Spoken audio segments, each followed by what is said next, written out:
Bonjour, je vous souhaite la bienvenue sur la page de ce que Christ a fait. La pensée d'aujourd'hui a été écrite par Valérie Nabi et elle s'intitule « Sur le roc ».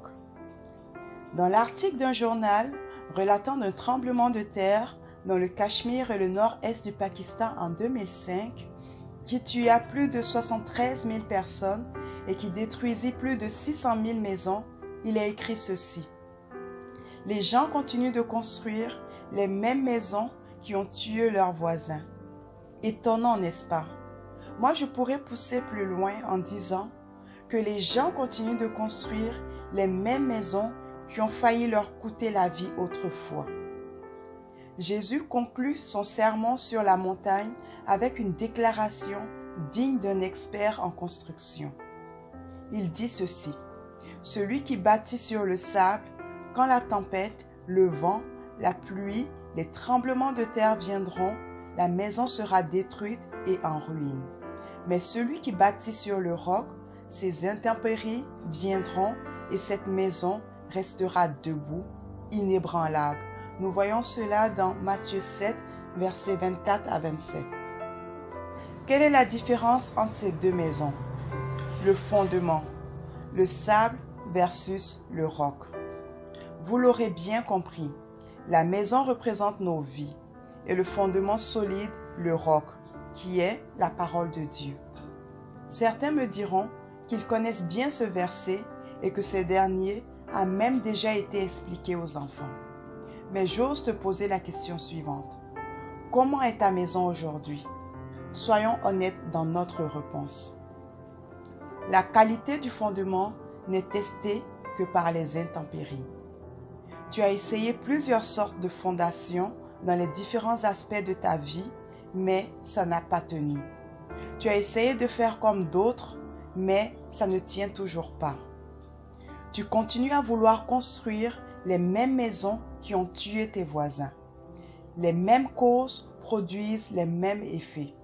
Et la pire chose, c'est de répéter les mêmes causes sans vouloir changer et d'espérer des résultats différents, des maisons différentes.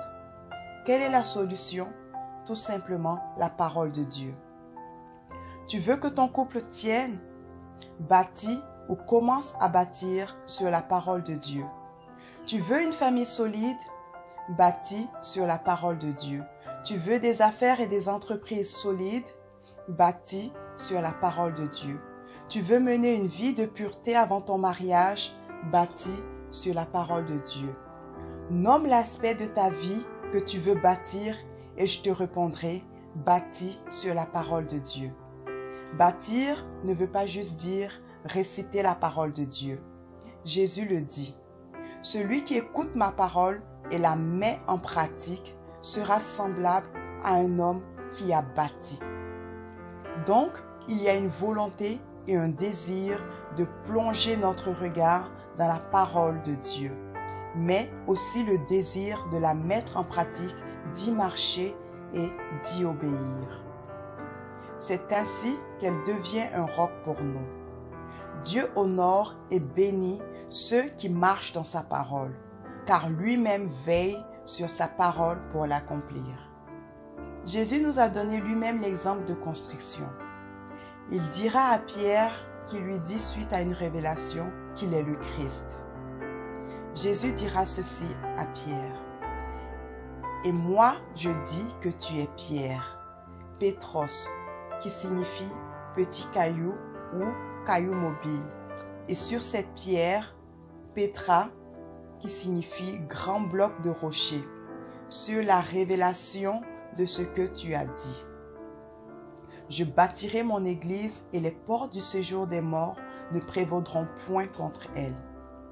L'église résistera aux portes du séjour des morts, aux intempéries, aux tremblements de terre. » Donc Jésus, qui nous demande de bâtir sur sa parole, nous dit que lui-même a bâti son église, sa maison, non pas sur Simon-Pierre, mais sur un fondement solide, le roc, la révélation de sa parole, c'est-à-dire lui-même, Christ, le Fils du Dieu vivant. Alors, aujourd'hui, faisons un examen de nos fondements dans tous les domaines de nos vies afin de les corriger selon la parole. Car, vous savez quoi?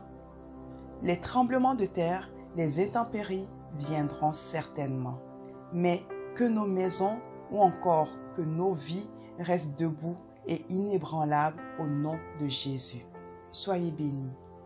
Si vous venez sur notre chaîne pour la première fois, je vous invite à vous abonner et vous recevrez chaque semaine des messages inspirants qui viendront vous accompagner dans votre marche avec Dieu. N'hésitez pas également à partager cette vidéo ou à aller nous visiter au www.cequechristafait.com. Pour toutes vos interrogations concernant la foi, pour vos témoignages de ce que Jésus a fait dans votre vie, nous vous donnons rendez-vous sur notre site web. Dans l'onglet témoignages pour donner votre témoignage, dans l'onglet tour de prière pour vos sujets de prière et vos questions. Aussi, n'hésitez pas à liker notre page Facebook Ce que Christ a fait pour moi et à la partager avec vos amis et votre famille. Merci et nous nous retrouverons la semaine prochaine pour une nouvelle vidéo. Que Dieu vous bénisse.